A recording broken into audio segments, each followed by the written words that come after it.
On peut voir. Matthieu chapitre 6. Gardez-vous de pratiquer votre justice devant les Partie du verset 9 jusqu'au verset 13. Voici donc comment vous devez prier. Voici donc comment vous devez Priez. Notre Père qui est aux cieux, que ton nom soit sanctifié, que ton règne vienne, que ta volonté soit faite sur la terre comme au ciel. Donne-nous aujourd'hui notre pain quotidien. Pardonne-nous nos offenses, comme nous pardonnons aussi à ceux qui nous ont offensés. Ne nous induis pas en tentation, mais délivre-nous du malin. Car c'est à toi qu'appartient, dans tous les siècles, le règne, la puissance et la gloire. Amen. Amen. Le passage s'est introduit. Et introduit comment? On dit, voici comment nous devons prier. Comment nous devons prier? Est-ce que c'est dit que c'est une prière? On allait dire, voici la prière que vous devriez faire. C'est clair ou ce n'est pas clair? Je crois que voici la prière que vous devriez faire est différente de voici comment vous devriez prier. Qu'est-ce que je veux que nous travaillons ici? Je veux que nous travaillions ici tout simplement que nous comprenons ici que on a donné, c'est comme un plan de rédaction qu'un maître en donne à qui? À ses élèves. Voici le plan de la prière. Nous allons travailler ici le plan de la prière que Jésus-Christ a donné. Ça n'a rien à voir avec quoi? La prière de notre Père que nous faisons, que c'est la prière que le Seigneur Jésus a laissée. Vu que vous et moi, nous lisons tous, nous voyons que quoi? C'est plutôt un plan de prière qui est donné. On va chercher là-bas, pas à pas, on va voir que quoi? On va voir ce plan de prière, on va l'adopter. Nous allons nous approprier ce plan-là. Commencez alors, pour commencer le passage, lisons. Nous sommes d'accord que c'est le plan de la prière, n'est-ce pas? Ce n'est pas la prière du Seigneur Jésus-Christ qu'il a donnée. Voici, il ne peut pas donner quelque chose. Il dit à ses disciples de le suivre. Et ses disciples restent et ne font pas ce qu'il a dit. Lui-même ne peut pas donner quelque chose il dit que c'est bien et lui-même ne fait pas ses prières. Quand il part voir, il est en train de souffrir lui aussi. Mais ce test-là révèle le schéma fondamental de prière, le schéma puissant ou le schéma d'une prière puissante. Ça, c'est de ça qu'il est question. Recommencez, lisez. Voici donc comment vous devez prier. Notre Père qui est aux cieux. Ça veut dire la prière est adressée à qui? À Dieu qui est où? Que vous ne voyez pas. Adressez la prière à Dieu que vous ne voyez. Ce n'est pas Dieu qui est assis. Là où on voulait lui donner des places pour qu'il parte assis. Ce n'est pas un Dieu qu'on fabrique. Écoutez, parce que quand Jésus-Christ vient dans le monde, on trouvait déjà qu'on fabriquait des amulettes, les gens, les petits dieux, on pouvait se prosterner devant des statues. C'est pas aujourd'hui. Mais il dit le Dieu invisible, celui qui a créé le ciel et la terre. Adressez-vous à lui en faisant quoi? Que ton nom soit sanctifié. Veut dire quoi? Donner gloire à qui? Adorer Dieu. Que ton nom soit sanctifié. Si vous voyez, si vous entrez dans l'Ancien Testament et que vous voyez certains cantiques de David, ou quand les prophètes ont parlé de la part de Dieu, tu vas voir, on dit Saint, Saint, Saint et qui? L'Éternel. On l'a exalté ou on ne l'a pas exalté. Donc, première chose, quand tu ouvres la bouche, adore qui? Ça traduit bien. Adore Dieu. Exalte Dieu. Le Dieu qui est dans les cieux. Loue Dieu. Après ça, quoi? Vous pouvez encore lire, continuer. Que ton règne vienne. Que ton règne vienne.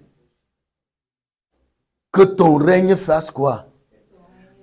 Ça veut dire toi qui loue Dieu, tu dois autoriser que la volonté de Dieu se fasse comment? Qu'elle se fasse dans ta vie. Tu dois permettre à la volonté de Dieu de manière simple de prendre corps. Jésus-Christ l'a fait. Non à ma volonté, mais oui à qui? À la volonté de qui? De Dieu. Donc ne laisse pas que tes pensées passent au-dessus de la pensée de Dieu. Ça, c'est la manière pure et simple de comprendre ça. Implore la volonté de Dieu à prendre acte dans ta vie. Associe-toi plus à la volonté de Dieu, que ce soit la volonté de Dieu. Donc quand Jésus disait ici, il disait à ses disciples, faites plutôt que ce soit la volonté de Dieu qui se fasse où? Dans vos vies, que votre volonté. Parce que quelque part, il est écrit, vos pensées ne sont pas mes pensées. Et vos voix ne sont pas mes voix. Autant les cieux sont élevés au-dessus de la terre, autant mes voix sont au-dessus de vos voix et mes pensées au-dessus de vos pensées. Voilà pourquoi, quand nous étions enseignés à l'école biblique au sujet de cette prière, on nous disait que pour que la volonté de Dieu se fasse dans le ciel, la volonté de Dieu déjà se fait au ciel. Pour qu'elle se fasse sur la terre, il faut des personnes. Si je me mets pour que la volonté de Dieu se fasse, je dois dire non à ma volonté, oui ou non. Donc ne viens pas dire à Dieu, ne viens pas dire à Dieu que, non, donne-moi, par exemple, le mari que je veux. Je veux celui qui va s'asseoir comme je veux. Il va s'asseoir avec une paire de fesses. Est-ce que c'est écrit comme ça? Qu'est-ce que Dieu a promis pour la femme? Dieu a promis pour la femme au sujet du mariage. C'est Ruth 1, verset 9. Que chacune de vous trouve du repos où? Dans la maison de l'homme. Ça veut dire que si la femme veut le mariage, selon la volonté de Dieu, qu'est-ce qu'il doit faire? Il doit dire que accorde-moi d'avoir du repos où? Ou fais que je sois une aide où? Auprès de mon mari. Là, tu trouveras le repos. Mais regardez comment généralement nous posons le problème à Dieu. Nous parlons ici des volontés, n'est-ce pas, non? Dieu, je veux qu'il prenne soin de moi, et qu'il prenne soin de ma famille, qu'il soit gentil, qu'il soit ceci. C'est ta volonté ou bien c'est la volonté de Dieu? Que ton règne vienne, que ta volonté soit faite sur la terre ou comme au ciel. Pour que le règne de Dieu soit en manifestation dans ta vie, qu'est-ce que tu dois faire? C'est toi qui ouvres ton cœur. Vous êtes prêts à ouvrir vos cœurs? Pour que la volonté de Dieu se fasse dans ta vie, qui permet à Dieu à ce que sa volonté se fasse?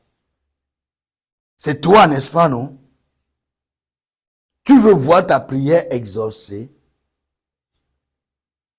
Adresse ta prière à qui? À Dieu qui a créé le ciel et la terre. En faisant quoi, premièrement? Exalte-le. Adore-le. Loue-le. Sanctifie son nom grand. D'accord? Après quoi, fais quoi? Implore son règne à prendre corps et vie. Si le règne de Dieu est manifeste dans ta vie, ainsi que sa volonté, tu es sûr de passer des bons moments de partage. N'est-ce pas? Troisième chose, il y a quoi? Continue. Donne-nous aujourd'hui notre pain quotidien. Bon, quelque part, il est écrit quelque part que l'homme ne vivra pas de pain seulement, mais de toute parole qui communique une grâce à ceux qui l'entendent, n'est-ce pas, non? De toute parole qui sort de la bouche de Dieu, n'est-ce pas, non? Alors, si je rentre, je prends la parole de Dieu ici, là, comme pain quotidien. Donne-nous la parole appropriée de ce jour pour mieux nous conduire, pour que nous puissions mieux nous conduire. Qui demande ça? Quand tu te lèves, moi je vais faire. Qui a demandé la sagesse et l'intelligence le matin? Qui a demandé l'intelligence quand il veut faire quelque chose? Qui a demandé la sagesse? Donne-nous quoi? Notre pain commun, quotidien. Moi, je quitte. Je vois le pain quotidien ici comme quoi? La parole appropriée dans une situation. C'est bon? La parole comment? Appropriée. Meuble nos cœurs de paroles appropriées. De la sagesse appropriée. De l'intelligence comment? Appropriée pour gérer quoi? La situation que nous avons sous la main.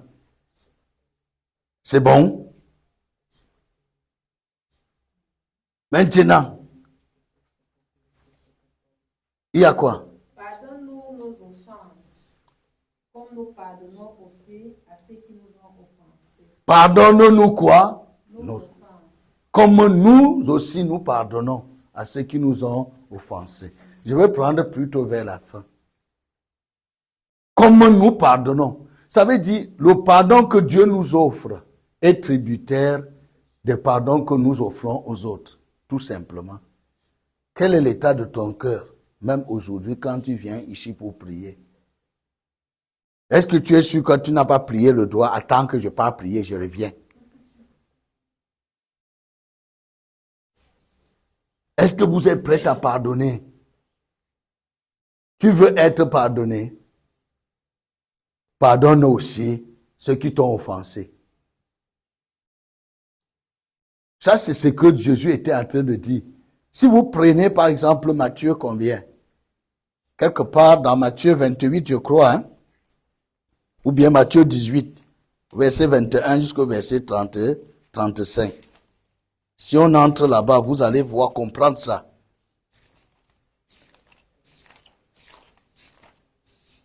Je crois que c'est Matthieu 18, hein? Matthieu 18, on peut suivre ça d'abord comme ça, jusqu'à ce que vienne là. Matthieu 18, voilà, du verset, je crois 21, jusqu'au verset 35. Si vous notez ça, vous allez voir. C'est l'histoire de quelqu'un qui était tributaire. Je vais lire, disons, pour ne pas paraphraser, pour que nous comprenions dans pardonne quoi? Nous, comme nous pardonnons aussi à ceux. Parce que nous disons que quoi? Le pardon que tu veux que Dieu t'accorde est tributaire de ton pardon que tu accordes à celui qui t'a aussi offensé. Si donc tu n'as pas le cœur de pardon, pourquoi voudrais-tu être comment? Pardonné. Écoutons alors. Alors Pierre s'approcha de lui et dit, Seigneur, combien de fois pardonnerai-je à mon frère lorsqu'il péchera contre moi? Sera-ce jusqu'à 7 fois? Jésus lui dit, je ne te dis pas jusqu'à 7 fois, mais jusqu'à 70 fois 7 fois. 70 fois veut dire quoi? 70 veut dire 70. Combien de fois? Quand tu pardonnes 70 fois, on dit fois combien? 7. Ça, ce n'est que pour aujourd'hui. Est-ce donc quelqu'un va s'asseoir toute la journée pour t'offenser? C'est pour dire tout simplement que nous devons avoir le cœur de comment? Pardonner. Nous devons apprendre à pardonner. Mais est-ce que nous pardonnons vraiment? Il n'est pas facile qu'on pratique ça. Alors l'exhortation ici consiste à faire quoi? Pardonner. Et vous serez comment? Pardonner. Absolvez. Et vous serez comment? Absous. Ça c'est simple. Vous pouvez lire tout le texte maintenant, tout ce qui est là. Dit que si vous ne pardonnez pas, ne demandez pas pardon à Dieu. Parce que Jésus répondait à une question que les disciples lui avaient posée. Montre-nous comment prier, comment les disciples de Jean prient. Montre-nous comment nous devons aussi prier. Il leur a montré.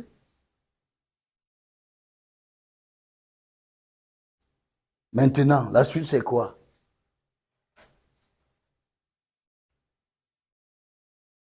Ne nous induis pas en tentation, mais délivre-nous du malin. Est-ce que Dieu tente quelqu'un? Jacques enseigne. Ne vous y trompez pas. Dieu ne tente personne et ne peut être tenté par le mal. Toute tentation que nous pouvons connaître est sujet des convoitises humaines.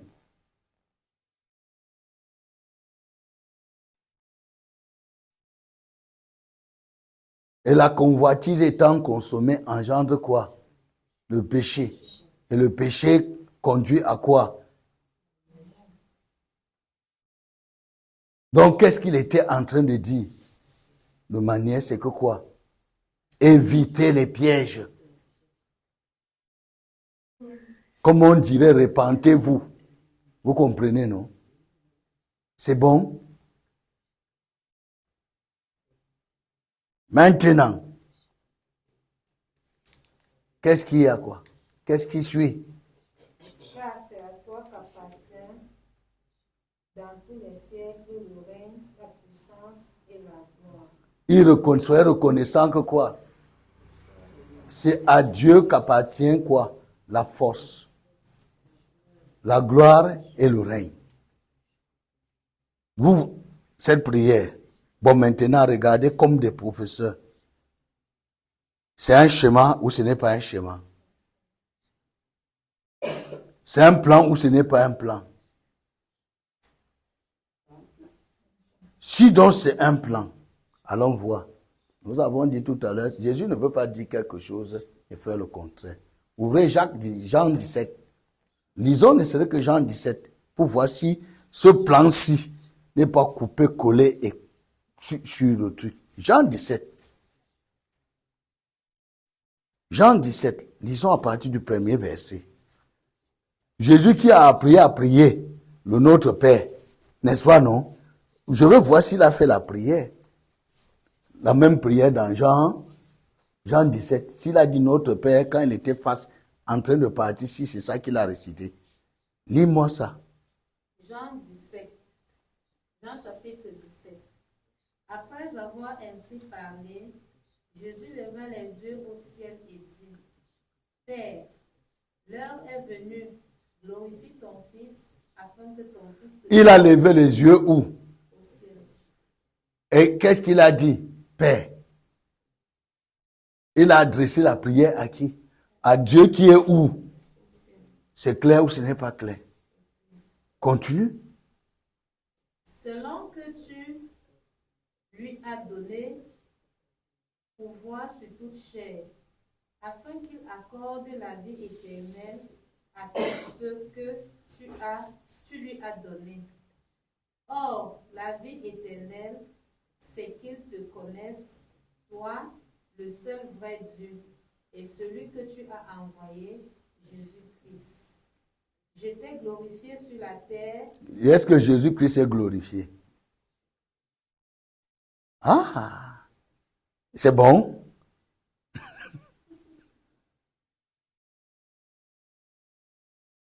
Ça vous, c'est bon? Bon, lisez. Je t'ai glorifié sur la terre. J'ai achevé l'œuvre que tu m'as donnée à faire.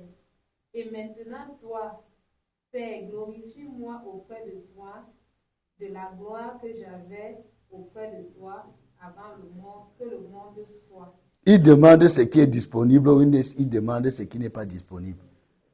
C'est écrit longtemps avant la naissance de Jésus que l'homme que j'ai créé pour ma gloire, qui nous glorifie.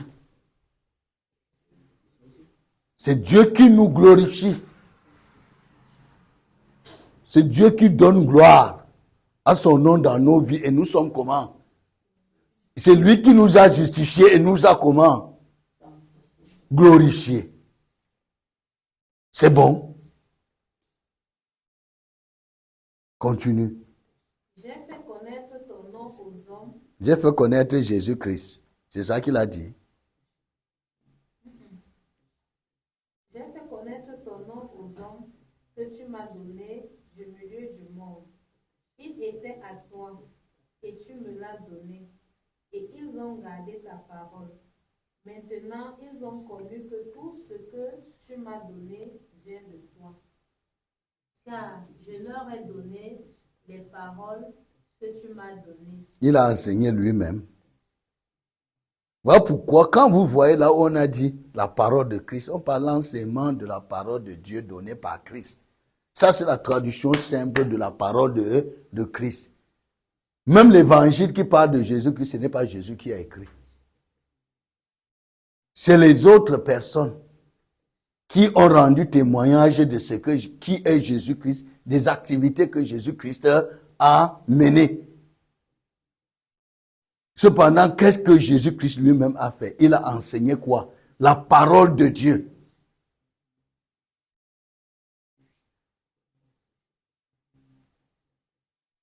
C'est bon? Alors continuons. Et ils les ont reçus et ils ont vraiment connu que je suis sorti de toi. Est-ce qu'il a dit que je suis, tu es incarné en moi? Nous allons travailler sur ces choses. C'est parce que le sommeil vous a emporté que j'ai choisi ça pour vous réveiller, puisque nous sommes en train de prier pour que vous compreniez ce que vous devriez faire. Vous pouvez adopter cette forme de prière. Jésus-Christ n'a jamais enseigné la prière, mais il a enseigné le schéma, un canevas très fort et très puissant qui permet quoi? Une très bonne prière. Vous pouvez laisser le reste. On peut prendre encore un autre texte, laissez ça là-bas à ce niveau. On va voir l'exemple des disciples. Prenez Acte 4. Acte 4, verset 23 en descendant. On voit ça un peu. Je vous prends juste ces deux textes-là pour montrer. Si c'est le Notre Père qui a permis qu'il y ait les miracles. Verset 23 en descendant.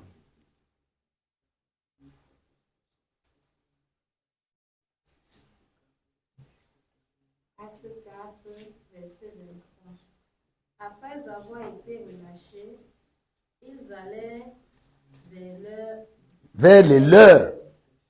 Ils racontaient tout ce que les principaux sacrificateurs et les anciens leur avaient dit.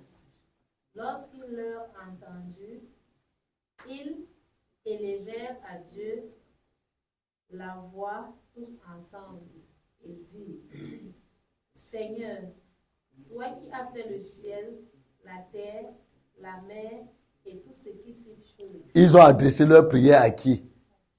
Au Dieu Mammon. Toi qui as tout l'argent ici. Toi qui es dans l'eau. Mais on a dit, c'est lui qui a fait le ciel, la terre et tout ce qui s'y trouve. C'est Dieu qui est où? Au ciel. L'adresse est claire, non? Notre Père qui est où? C'est bon. Continue.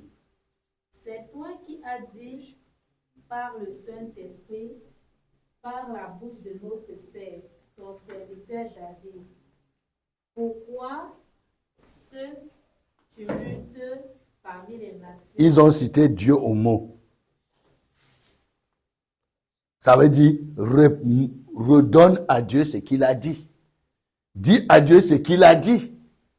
Ils ont appliqué un principe là-bas qui dit, réveille ma mémoire, plaidons ensemble, parle toi-même. Tu veux être justifié quand tu es devant une cour de justice, réplique par la quoi? Par un article. Tu as compris? Continue. Et ces vaines pensées parmi les peuples. Les rois de la terre se sont soulevés et les princes se sont ligués contre le Seigneur et contre son nom. En effet, contre ton saint serviteur Jésus, que tu as oint, Hérode et Ponce Pilate se sont ligués dans cette ville avec les nations et avec les peuples d'Israël, pour faire tout ce que ta main et ton conseil avaient arrêté d'avance. Et maintenant, Seigneur, vois leurs menaces et donne à tes serviteurs d'annoncer ta parole avec une pleine assurance, en étendant ta main pour qu'ils se fassent des guérisons, des miracles et des prodiges par le nom de ton saint serviteur Jésus-Christ. Est-ce que c'est le Notre Père? Ils avaient un problème spécifique, non? Ils avaient une préoccupation, non? Quelle était leur préoccupation? Si tu remontes l'histoire, tu vas voir que ils étaient interdits de parler ou d'agir au nom de Jésus-Christ. Et maintenant, comme ils avaient souci de faire ce que la parole de Dieu dit, ils sont rentrés et ils sont allés vers qui? Dieu avec leurs soucis. Ils se sont plaints. Est-ce que si tu prends le Notre Père dans Matthieu 6, 9 à 13, comme une prière, face à cette situation, ça peut résoudre un problème? Est-ce que c'est pour dire que le Notre Père n'est pas une parole que Jésus a enseignée? Nous considérons ça, c'est pour ça que nous avons scruté ça ce matin. Et nous laissons ça à votre appréciation. Vous pouvez toujours prendre comme le Notre Père votre prière dominicale. Mais en lisant ça entre les lignes, nous comprenons que c'est un canevas, c'est un schéma. Tout homme intelligent quitterait le dogme. Et la doctrine que nous tous nous avons reçue enfants pour être des vrais enquêteurs. C'est encore ça. C'est écrit dans la Bible. Ces Juifs avaient des sentiments plus nobles que ceux de Thessalonique. Quand ils recevaient quoi? L'enseignement. Ils examinaient pour voir si ce qu'on leur enseignait était comment. Allez donc examiner même ce que je vous ai dit. Et maintenant, faites même la comparaison avec ce que nous tous nous avons reçu là dans nos différentes chapelles. Décidez soit c'est le dogme que nous devons suivre les doctrines que nous avons reçues depuis hier, ou si nous devons rénover dans notre manière de faire et d'agir avec quoi? Ce texte. Moi, j'ai pris ça comme c'est-à-dire un véritable schéma d'une prière puissante. Et c'est pour ça que j'ai pris ces deux exemples. Jésus-Christ qui a appliqué le même principe, les disciples de Jésus-Christ qui ont appliqué le même principe et que ça a donné des résultats prompts. C'est pour cela que j'ai voulu partager ces moments-ci là, ces choses-là avec vous, mais maintenant, c'est bon? Alors, modifiez